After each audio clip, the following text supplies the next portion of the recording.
नमस्कार, कैसे हैं आप सब। आशा करता हूँ मस्त होंगे। अक्टूबर आते तक आप देखते हैं कि अधिकतर हमारी जो फसल की पत्तियां हैं वो इस तरीके से, देखिए ये देखिए ये ऐसा मुड़ी हुई है। ये आकृति हमारी फसल की पत्तियों पर अधिकतर देखने में आती है। ये क्या कारण है? ये है दोस्तों फसल पर स्ट्रेस आना, तनाव आना।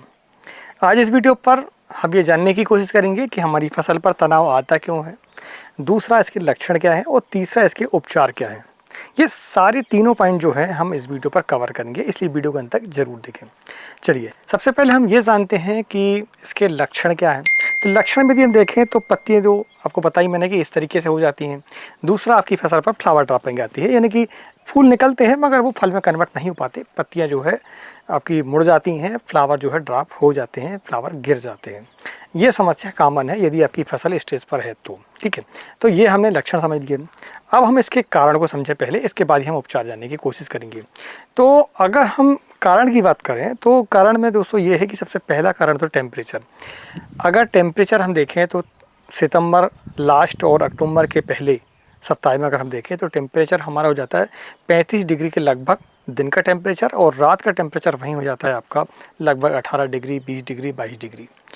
तो ये वेरिएशन है काफ़ी, यानी कि 10 डिग्री का लगभग वेरिएशन होता है कि दिन के तापमान आपके ज़्यादा हैं और रात के तापमान आपके कम है। 10 डिग्री का अंतर इसमें हो जाता है। यही 10 डिग्री का जो टेम्परेचर का उतार चढ़ाव है आपकी फसल को स्ट्रेस पर लाता है। अगर पौधे को ये समझ नहीं आता कि यार गर्मी है या फिर ठंडी है, तो वह जो है समझ ही नहीं पाता कि यार करना क्या है। तो वह जो है क्या काम करता है, दिन में पत्तियों को सिकुड़ लेता है और रात को फिर फैला लेता है। तो यही होता है। जैसे हम अगर तनाव में होते हैं, थोड़ी टेंशन होती है तो क्या होता है, हमारी गर्दन ऐसी झुकी हुई होती है, मुंह ऐसा सिकुड़ जाता है। तो कोई भी देख के बता देते कि यार ये टेंशन में है आदमी, बोले कोई ना कोई परेशानी तो है इसे। ऐसे ही पत्तियों को आप देखें, अगर पत्तियां मुड़ी हुई दिखाई दे रही हैं तो आप समझ लें कि यार पौधा हमारा स्ट्रेस पर है। दूसरा अगर हम देखें तो वो है आपका कीट और रोग। आपकी फसल पर किसी प्रकार की बीमारी है, इंसेक्ट का ज़्यादा अटैक है, तो भी आपकी फसल पर स्ट्रेस आता है। ठीक है। तीसरा, स्प्रे का समय। स्प्रे के समय में यदि हम देखें तो आप यदि शाम के टाइम, ठीक है, स्प्रे करेंगे तो ठीक रहेगा। यदि पता चला कि टेम्परेचर हाई है, आसमान बिल्कुल खुला है, टेम्परेचर 30 डिग्री से ऊपर है और आपने स्प्रे कर दिया सुबह के समय, तो आप देखेंगे आपकी फसल जो है स्ट्रेस पर 100% आ जाती है। ठीक है, तो आप समय का विशेष ध्यान रखें। चौथा पॉइंट है स्प्रे का शेड्यूल। स्प्रे के शेड्यूल से मतलब क्या है कि आप कॉम्बिनेशन क्या मिक्स कर रहे हैं। आपने देखा होगा कुछ दवाएं ऐसी हैं, जैसे कि हम जो आपका प्रोफेक्स सुपर है कीटनाशक, उसकी हम बात करें तो आपने डाला और इस फसल हमारी स्टेज पर आ जाती है। फ्लावर तो कम से कम ड्रॉप हो ही जाते हैं। ठीक है। दूसरा, फंगीसाइडों में यदि हम देखें तो फंगीसाइडों में आपका सल्फर आप स्प्रे कर दें तो भी आप देखेंगे आपकी फसल स्टेज पर जाती है। टेबुकोनोजोल है, आप स्प्रे करेंगे तो आपकी फसल जो है स्टेज पर आ जाती है। स्प्रे तो हमें करना पड़ता है, लेकिन यदि हम सही टेम्परेचर को देखते हुए स्प्रे करेंगे तो हमारी फसल जो है स्टेज पर नहीं आती है। और सबसे पांचवा जो पॉइंट है वो है आपका न्यूट्रिएंट प्रबंधन।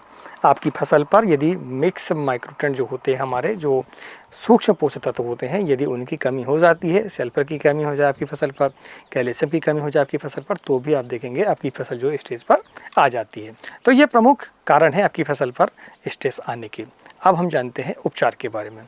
उपचार को जानने से पहले यदि इस चैनल को सब्सक्राइब नहीं किया है तो चैनल को सब्सक्राइब जरूर करें, क्योंकि किसान भाई आते हैं, जानकारी देखते हैं, पसंद भी आती है, लेकिन चैनल को सब्सक्राइब नहीं करते हैं और छोड़ के चले जाते हैं। तो भैया आप सब्सक्राइब जरूर करें।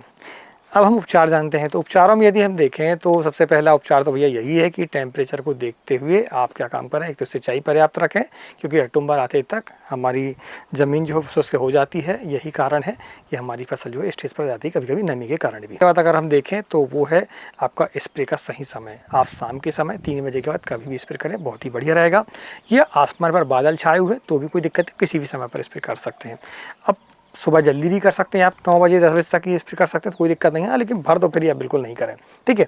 इसके अलावा देखें तो जो हमने बताए थे कि जो इंसेक्टिसाइड हैं, जो फंगीसाइड हैं, यदि इस तरीके के इंसेक्टिसाइड फंगीसाइड का इस्तेमाल करते हैं तो फसल की अवस्था को ज़रूर देखें कि आपकी फसल फ्लावर ज़्यादा ना हो।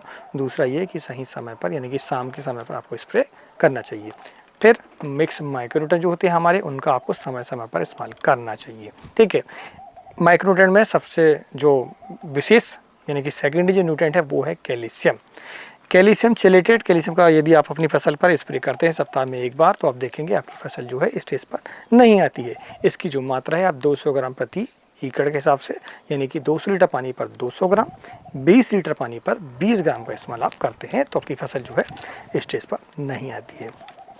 इसके अलावा यदि हम देखें तो यदि आपकी फसल स्टेज पर आ चुकी है तो आपको क्या करना चाहिए, उसके लिए मैं आपको बता दूं कि आप जो है स्प्रे पर सीवीड का इस्तेमाल कर सकते हैं। सीवीड यानी कि जो समुद्री शैवाल होते हैं उसका जो आपका अर्क होता है उसका इस्तेमाल आप कर सकते हैं, जिनमें अगर हम देखें तो सागाई का इफ्को कंपनी की आती है, उसका इस्तेमाल 400 ml प्रति 200 लीटर पानी के हिसाब से, यानी कि 20 लीटर की टंकी पर 40 ml आपको इस्तेमाल करना चाहिए स्प्रे के रूप में। तो आप देखेंगे आपकी फसल जो स्टेज पर नहीं आती है। इसके अलावा हम देखें तो अमीनो एसिड का इस्तेमाल कर सकते हैं आप। अमीनो एसिड में आप देखें तो ईसाबियोन आता है आपका, समरस आता है, मल्टीप्लेक्स, कई प्रकार के ईसाबियोन ब्रांड है, तो आप उनका किसी भी एक का इस्तेमाल कर सकते हैं। सीवीड में भी ऐसा ही है, एक और पीआई कंपनी का आपका बायोवीटे के नाम से आता है आपका, उसका भी इस्तेमाल कर सकते हैं आप। इसके अलावा यदि हम देखें तो कैल्शियम हमने बता दिया आपको कि कैल्शियम का इस्तेमाल आप करें। इसके अलावा सिलिकॉन पाउडर का इस्तेमाल आप कर सकते हैं। सिलिकॉन पाउडर आप 500 ग्राम प्रति एकड़, यानी कि 200 लीटर पानी के लिए 500 ग्राम और 20 लीटर पानी के लिए आप 50 ग्राम का इस्तेमाल कर सकते हैं। तो यदि आप ये सारी चीज़ें मैंने आपको जो बताई हैं ध्यान रखें पहले आपको, कि सबसे पहले तो आपको जो चेतावनी हमने आपको बताई थी कि तो तापमान ज़्यादा हो तब आप स्प्रे ना करें, दवाइयों का सिलेक्शन करें, अच्छे से सिंचाई प्रबंधन करें, ये आप करते हैं तो आपकी फसल पर स्ट्रेस नहीं आता। अगर आ गया है तो हमने जो उपचार आपको बताए हैं वो आप करें, आपकी फसल जो है स्ट्रेस से मुक्त हो जाती है। और जानकारी पसंद आए तो वीडियो को लाइक जरूर करें और ज़्यादा से ज़्यादा किसान भाई को शेयर भी करें। मिलते हैं एक नई वीडियो में एक नई जानकारी के साथ, तब तक नमस्कार, जय हिंद, जय किसान, जय जवान।